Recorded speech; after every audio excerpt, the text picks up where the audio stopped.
Quería preguntarle, Elsa, que no necesita presentación y cuya trayectoria e historia pues admiramos todos, y una persona que encarna en gran parte el proceso de transformación y de evolución que ha tenido Barranquilla en especial, una persona que ha tenido la oportunidad de liderar en varias oportunidades tanto la alcaldía y hoy en la gobernación.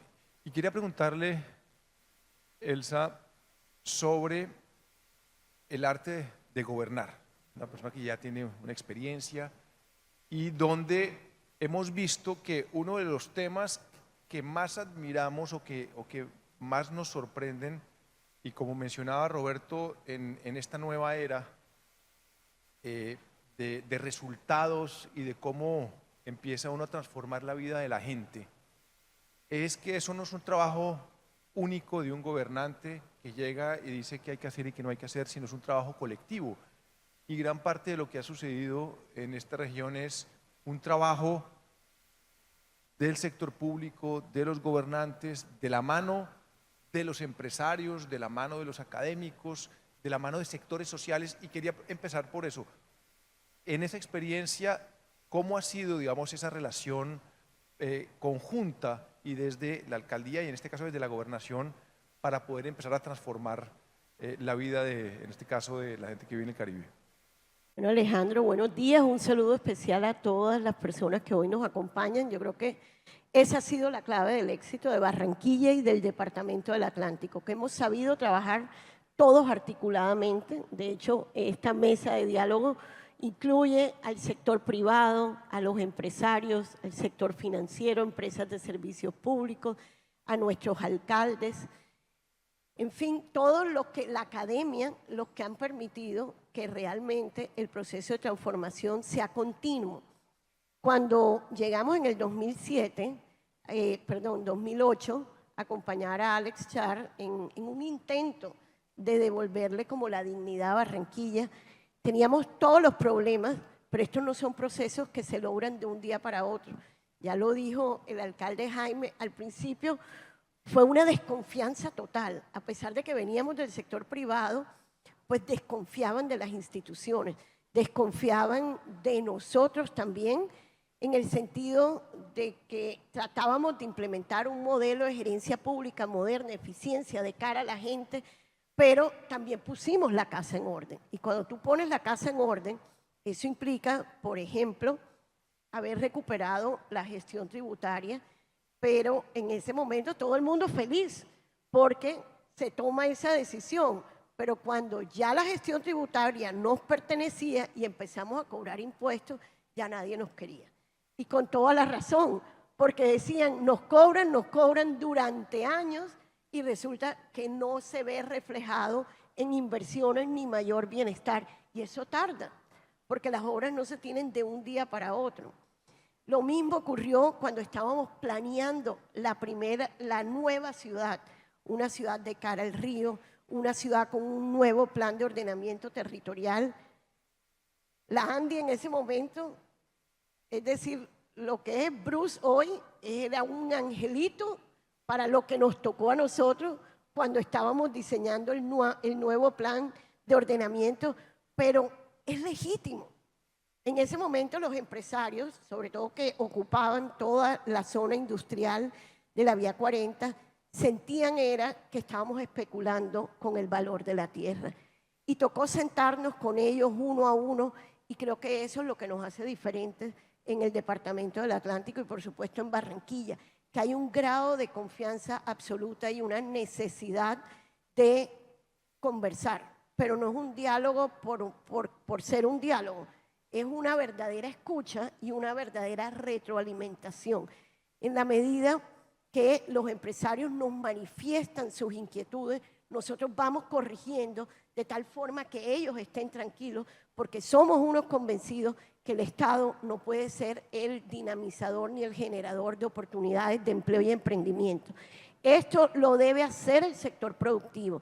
Y nosotros como Estado debemos ser lo suficientemente eficientes para garantizarle a ellos las condiciones para que sigan haciendo inversión y sigan generando oportunidades de trabajo.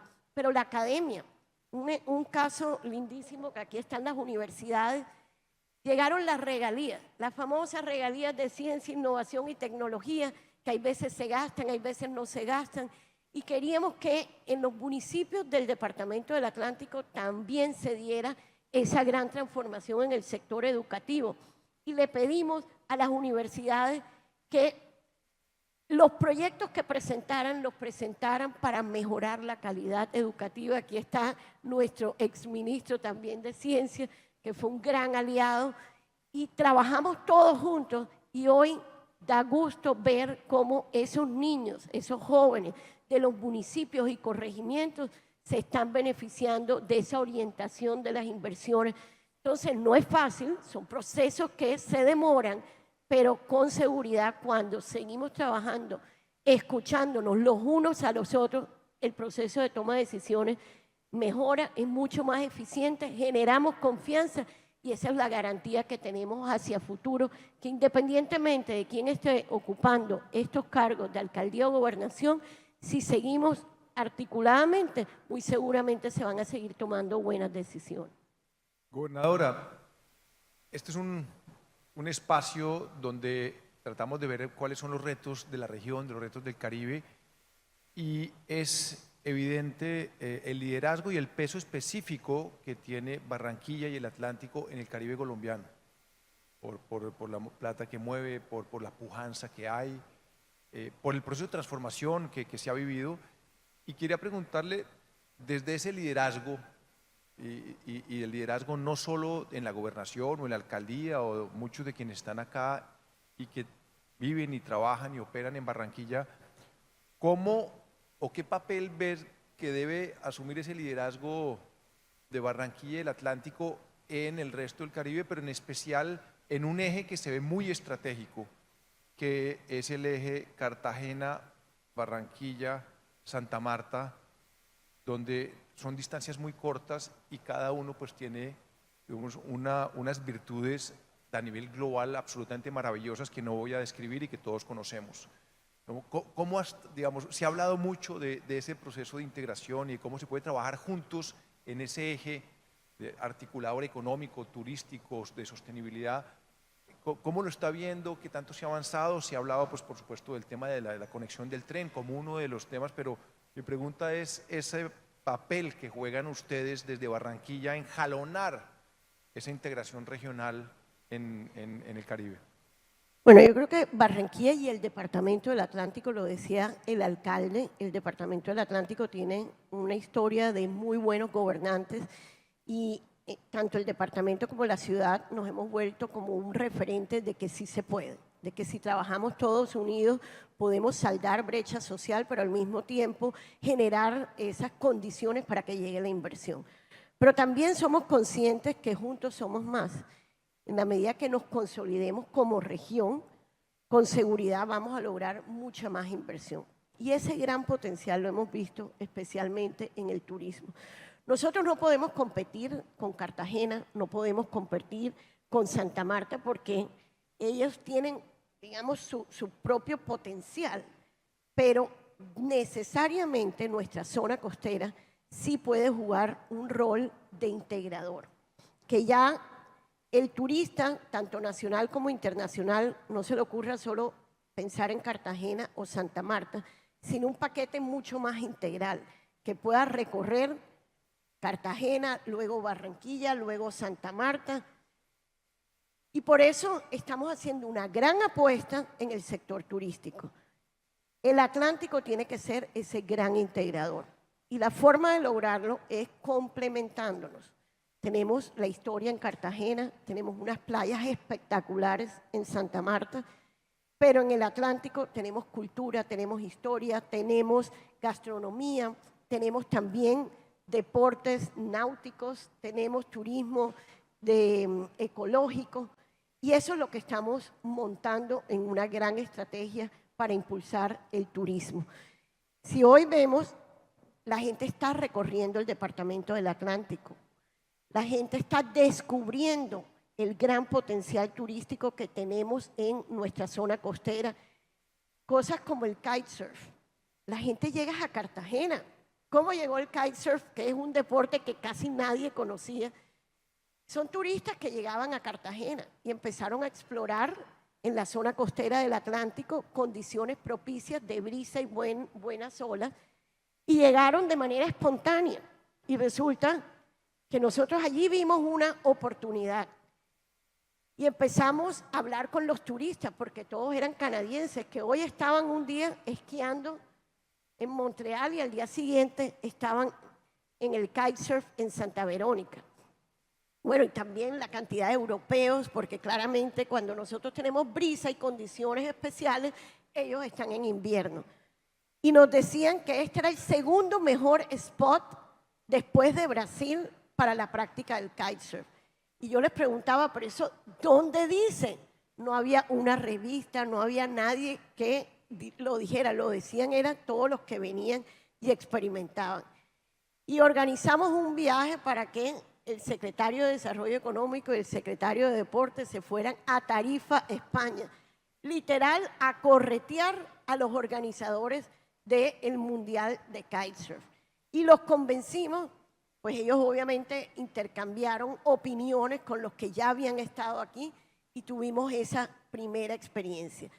Nada más, esa primera experiencia nos dejó 8.000 millones de pesos en el municipio de Juan de Acosta, entre hoteles, restaurantes, academias, de tal forma que seguimos insistiendo y tuvimos nuestro segundo mundial de kitesurf y allí estamos construyendo el principal centro de deportes náuticos para que a futuro sigan llegando estos extranjeros que además tienen mucho dinero porque es un deporte que requiere mucho dinero porque vienen 3 semanas. No es el deporte de sol y playa que tú al cuarto día ya te quieres devolver para tu casa, has pasado delicioso en la playa, pero estos no, estos vienen jornadas bastante, periodos largos y eso es muy favorable, pero lo que demuestra es que hay una gran integración. Llegan a Cartagena, practican aquí el kite y después se van a descansar a Santa Marta.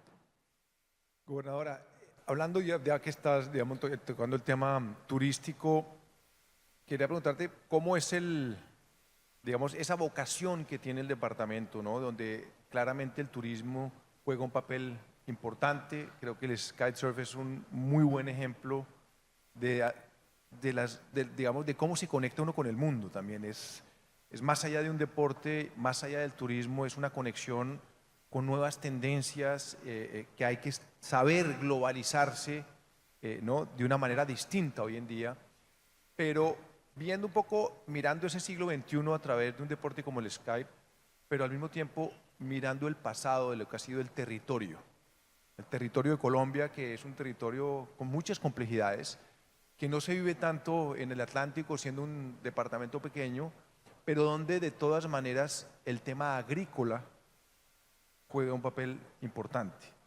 ¿Cuáles son esas vocaciones, turismo, tierra, agroturismo, que tengo entendido que son como unos ejes integradores de lo que debe ser el desarrollo del departamento?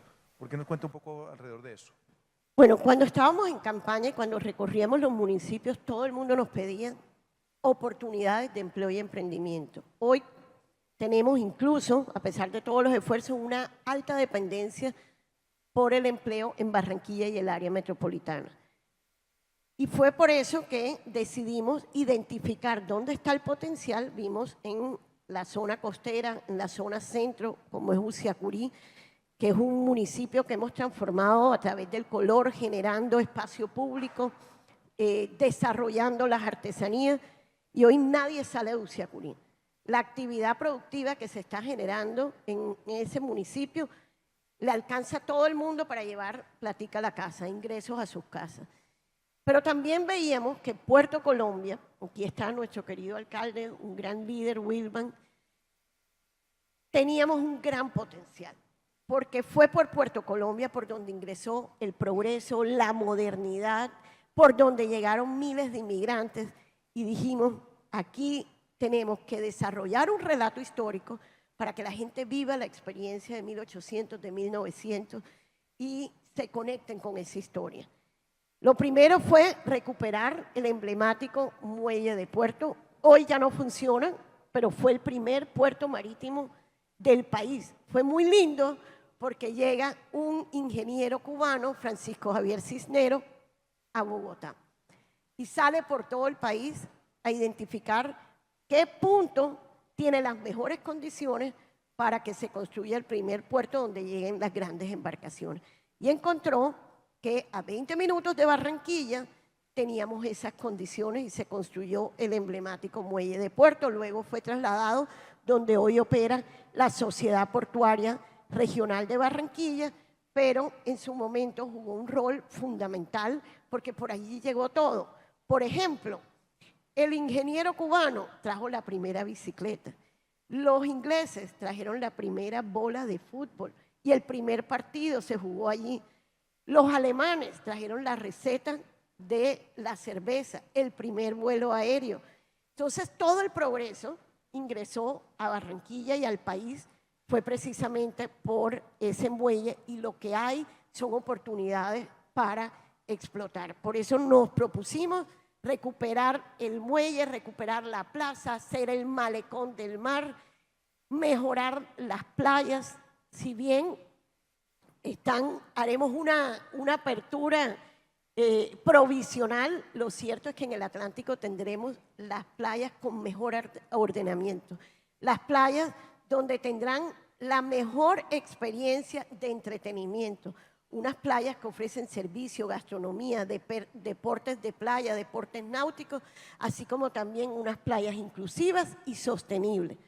Pero también, como lo decías, encontramos que en el sur del departamento tenemos una gran oportunidad agrícola, porque tenemos una joya que era el distrito de riego construido hace 50 años, cuando la gran reforma agrícola de Carlos Llera, pero no funcionaba precisamente por el centralismo, porque dependía la ADR, bueno, eso fue del INCORA, del INCODER, y las OPS, que eran las órdenes de prestación de servicios, solo las contrataban en abril. De enero a abril el distrito de riego no funcionaba y el agro, si no tiene agua 24/7, no funciona. Firmamos un convenio de coadministración, hicimos unas inversiones de rehabilitación del distrito de riego y hoy tenemos pleno empleo en Repelón y próximamente lo vamos a tener en Santa Lucía y Suán porque le apostamos a unos proyectos productivos de largo plazo con grandes empresarios del agro que garantizan la compra segura de esos productos y es lo que hoy le ha devuelto la esperanza al campo en el Atlántico. Quiero retomar un poco ese tema que me parece muy relevante para la coyuntura que está viviendo el país con un gobierno que quiere un cambio en la manera como se aproxima al territorio, a las comunidades, donde quiere dar una vocación productiva a la tierra y en ese sentido preguntarte precisamente por la apuesta que se le está haciendo al agro en el Atlántico, que nos comentes cómo ha sido esas asociaciones, ¿no?, de pequeños productores con grandes compradores, si hay unos esquemas de asociatividad especiales que hoy en día podemos decir que realmente son exitosos, porque lo que hemos visto, y hay que ser realistas, es que la gran mayoría de las iniciativas agrícolas en zonas sobre todo de conflicto, ¿no?, en muchas regiones de Colombia, no llegan a ser más que pequeñas dosis que no hacen grandes transformaciones, son casi que de supervivencia. Hoy en día podríamos hablar que en el Atlántico ya tenemos una cadena de valor donde podamos integrar a esos campesinos vulnerables en un proceso donde haya pequeña, mediana industria, gran industria y capacidad de exportación, ¿o todavía no hemos llegado allá, gobernadora? No, estamos devolviéndole la esperanza al campo. Es increíble escuchar los testimonios de nuestros campesinos que ya dicen dejamos de ser campesinos y hoy somos empresarios del campo. Eso es difícil como explicarlo, pero a mi juicio Colombia está perdiendo el tiempo y vemos con muy buenos ojos el gran propósito de este gobierno en recuperar precisamente pues, un campo productivo. De nada nos sirve el pancoger. Por supuesto, nosotros hemos seguido con programas como Semillas de Vida, que se les entregan las semillas, se les entregan todo lo que requieren. Ellos salen a vender, tienen seguridad alimentaria, hacen trueque de productos, pero eso no nos va a sacar de pobres. Hay que hacerlo mientras que llegamos al punto donde queremos estar.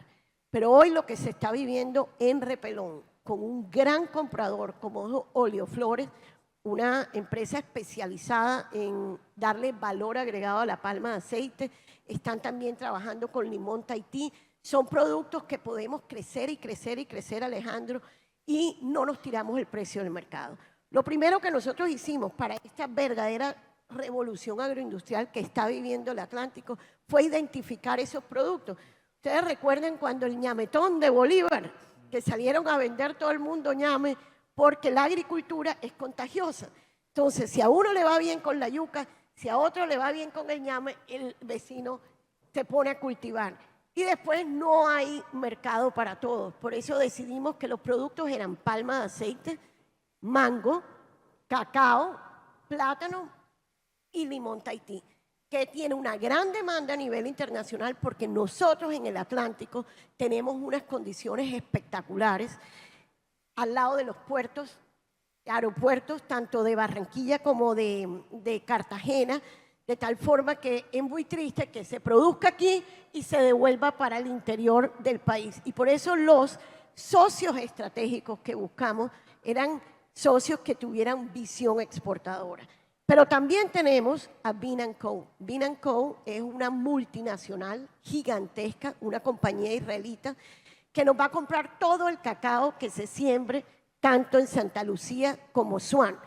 Y ellos llegan para quedarse, porque el Banco Agrario, por más que diga que le prestan a los chiquitos, eso no es así. El Banco Agrario, si nosotros como departamento no les damos un incentivo de capitalización rural del 20% del valor del crédito, simplemente no les prestan. Y si adicional a eso, tiene que firmar el grande de que le va a comprar toda la producción. Pero en el camino, ya que el grande se está comprometiendo con la compra, necesita la calidad y la productividad de esas cosechas. Por eso es tan importante la asistencia técnica que ellos brindan durante todo el proceso. Y es impresionante cómo estas organizaciones empiezan con muy buenas prácticas porque el modelo financiero les reconoce cada actividad que ellos practican. Es decir, la poda, la fertilización, los insecticidas, cada actividad se les reconoce para que los agricultores se queden todo el tiempo en sus proyectos productivos y no salgan a ver cómo llevan platica a la casa, sino que desde el día 1 empiezan a ganarse un salario mínimo por actividad y esperamos que después del año 3 ya dejen de ganarse un salario mínimo para ganar 5 salarios, lo que hace que uno entienda por qué ellos dejan de llamarse agricultores o campesinos para llamarse empresarios del campo. Gobernadora, y es muy importante hoy en Colombia realmente tener ese tipo de modelos o de ejemplos que logren, ¿no?, resolver unos problemas sociales a través de grandes apuestas agrícolas y que muevan la aguja, que realmente tenga una cadena de valor importante. Así que en la medida en que el Atlántico pueda ser un ejemplo y además su ubicación geográfica, su conectividad, y yo introduciría un elemento ahí que está hoy en día en discusión polémica, que es que la empresa Monómeros, hoy de Venezuela, y con toda esta discusión en torno, que va al corazón de lo que significa la productividad agrícola, está en Barranquilla. Pero como el tiempo es corto, gobernadora, quería no puedo dejar de hacerle una pregunta, y es que con esta pujanza de Barranquilla y del Atlántico, y lo que uno ha oído por ahí es que, o sea, digamos que se sienten en ciertas regiones del Caribe centralismo por parte de los barranquilleros, ¿no?, como una visión más centralista de Barranquilla frente al resto del Caribe. ¿Usted qué opina de esas visiones de empresarios y gobernantes de otros departamentos? Eso existió, hay que decirlo, en un momento dado nos veían como, no, Barranquilla es la Bogotá del país, pero eso ha venido cambiando muchísimo y yo creo que el modelo de gerencia pública moderna, eficiencia, de trabajo articulado con el resto de sectores, se ha vuelto como un referente. Hoy hay mucho más confianza en los líderes de Barranquilla, sabemos o hemos podido comprender que si trabajamos todos juntos lograremos mucho más, que ya no podemos estar luchando por esos proyectos individuales de departamentos, sino proyectos regionales, como es el impulso del turismo, como es el tren regional. Ya lo decía el alcalde, sobre eso nos cuestionan mucho, pero ¿cómo así? Si es que ese tren cuesta mucho, eso va a generar déficit, esas vigencias futuras que comprometería la nación seguramente servirían para invertir en educación y desafortunadamente pues los sectores tienen sus presupuestos. Hay un presupuesto para el sistema férreo y eso nos ocurrió con el puente Pumarejo. Recuerdo que cuando llegó aquí el ministro de Transporte a decirnos que el país necesitaba infraestructura de puentes y que teníamos que construir un puente Pumarejo moderno, espectacular, que hoy nos llena de orgullo a todos los barranquilleros. Al principio hubo rechazo, como todo, siempre que vienen los cambios, al principio hay como desconfianza. Pero si nosotros no recibíamos ese puente, se lo llevaban a otro sector del país y muy seguramente esos 800.000 millones de pesos que costó el puente no los iban a invertir en otros sectores donde también tenemos necesidades, porque el país va definiendo unas líneas de inversión y decide dónde hacerlas. Entonces, el tren creo que fue un primer encuentro con los gobernadores tanto de Bolívar como del Magdalena, donde cada uno de nosotros colocó un recurso, hicimos una prefactibilidad y ya estamos buscando los recursos para un estudio de factibilidad y que no ocurra lo que dice el alcalde, que en Planeación Nacional nos dicen, tienen proyectos en fase 3 y nosotros decimos, no tenemos, y eso es lo que nos faltó y es lo que hoy nos está sobrando. Hoy cuando vamos a pedir al gobierno nacional, por ejemplo, en el caso del agro, ya yo voy con números, voy con un proyecto de inversión para seguir recuperando el distrito de riego de Santa Lucía y Suán y les digo, la inversión que hice en Repelón se está traduciendo después del tercer año en ingresos al municipio por 100.000 millones de pesos. Eso es un cambio completo, se justifica completamente la inversión y es un poco lo que hoy hemos cambiado como esa mentalidad que tenemos que formular proyectos conjuntos para que llegue inversión colectiva a toda la región. Gobernadora, una última pregunta. Roberto le preguntaba al alcalde sobre cuáles, ya que eran los temas de esta campaña. Yo quiero preguntarle sobre cuáles serían los consejos que usted le daría a no solo su sucesor o sucesora en la gobernación, sino posiblemente al sucesor o sucesora del alcalde Pumarejo como gobernante, porque gobernar hoy en día no es fácil, cada día es más difícil, estamos en el mundo de las redes sociales, de la rabia, del rechazo, de la indignación, sobre todo después de la pandemia que ha generado pues todo tipo de situaciones en salud mental.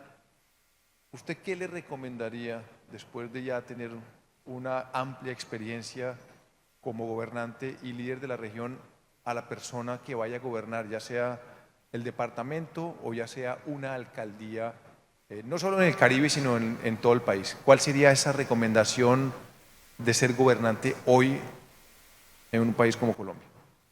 Bueno, más que para el próximo gobernante del departamento o de la alcaldía, a cualquier gobernante le diría que lo primero es la gente. Hay que escuchar a la gente, hay que escuchar a todos los sectores, pero escucharlos de verdad, con ganas, con sentimiento, con ganas de resolver, porque de nada sirven las mesas donde uno chequea el tema social o el tema de la conversación y resulta que después nada de lo que se conversó allí se adopta en tu modelo de gerencia pública. Eso es fundamental, pero sobre todo que la inversión, siempre los recursos de cualquier gobierno son escasos frente a las necesidades de una ciudad o de un departamento. que las decisiones de inversión vayan orientadas a saldar brecha social. Es supremamente importante seguir invirtiendo en lo básico. ¿Qué es lo básico? Agua potable para todos, que uno abra la pluma y salga el chorro, educación, oportunidades de educación superior para los jóvenes, una salud oportuna y de calidad, pero bueno, vivienda, oportunidades, pero de nada sirve atender todas esas necesidades que se consideran derechos fundamentales de cualquier ser humano, sino que al mismo tiempo se generen unas reglas de juego, unas condiciones que permitan que llegue la inversión privada. Porque la generación de empleo es definitivo. Tú puedes tener casa, educación, salud, pero si no tienes ingresos no puedes llevar alimentos a tu casa. Entonces, ¿cómo lograr ese equilibrio entre inversión social y generación de oportunidades de empleo y emprendimiento para poder lograr un beneficio general? Pues, gobernadora, creo que ese tema además muy actual con el estallido social que hubo en Colombia en mayo de hace año y medio, donde era el tema de tantos jóvenes con cartón educados sin posibilidades de futuro, que fue en gran parte un poquito de la lección. Así que, gobernadora, muchísimas gracias por este encuentro, esta entrevista muy interesante. Pues ahora pues quiero abrir la discusión, entonces voy a Gracias, despedirme Ale. de la gobernadora.